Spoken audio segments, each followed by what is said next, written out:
ओम नमः शिवाय। आज हम आपको सुनाने जा रहे हैं महाशिव पुराण का तीसरा अध्याय, जो है श्रवण, कीर्तन और मनन साधनों की श्रेष्ठता। व्यास जी कहते हैं, सूत जी के वचनों को सुनकर सभी महर्षि बोले, भगवान आप वेदतुल्य, अद्भुत एवं पुण्यमयी शिव पुराण की कथा सुनाइए। सूत जी ने कहा, हे महर्षिगण, आप कल्याणमय भगवान शिव का स्मरण करके वेद के सार से प्रकट शिव पुराण की अमृत कथा सुनिए। शिव पुराण में भक्ति, ज्ञान और वैराग्य का गान किया गया है। जब सृष्टि आरंभ हुई तो 6 कुलों के महर्षि महा आपस में वाद विवाद करने लगे कि अमुक वस्तु उत्कृष्ट है, अमुक नहीं।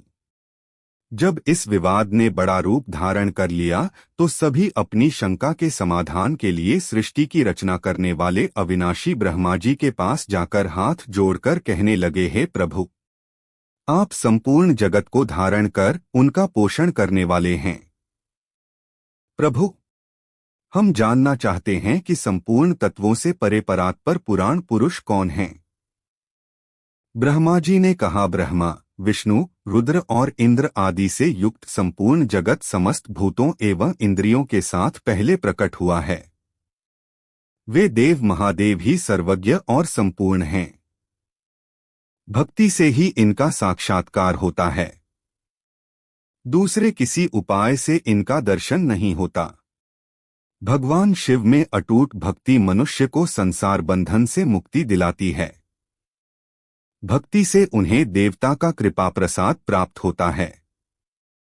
जैसे अंकुर से बीज और बीज से अंकुर पैदा होता है। भगवान शंकर का कृपा प्रसाद प्राप्त करने के लिए आप सब ब्रह्मर्षि धरती पर सहस्रों वर्षों तक चलने वाले विशाल यज्ञ करो। यज्ञपति भगवान शिव की कृपा से ही विद्या के सारतत्व साध्य साधन का ज्ञान प्राप्त होता है। शिवपद की प्राप्ति साध्य और उनकी सेवा ही साधन है, तथा जो मनुष्य बिना किसी फल की कामना किए उनकी भक्ति में डूबे रहते हैं, वही साधक हैं।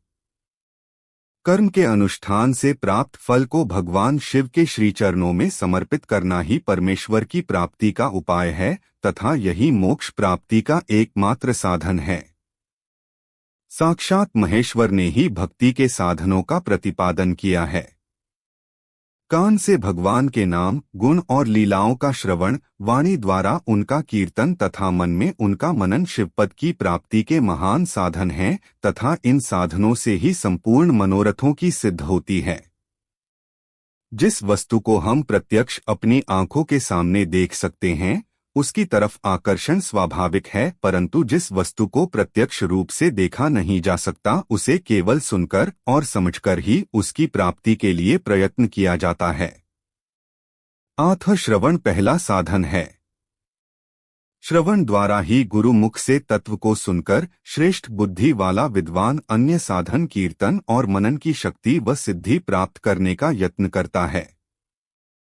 मनन के बाद इस साधन की साधना करते रहने से धीरे धीरे भगवान शिव का संयोग प्राप्त होता है और लौकिक आनंद की प्राप्ति होती है। भगवान शिव की पूजा, उनके नामों का जाप तथा उनके रूप, गुण, विलास के हृदय में निरंतर चिंतन को ही मनन कहा जाता है। महेश्वर की कृपा दृष्टि से उपलब्ध इस साधन को ही प्रमुख साधन कहा जाता है।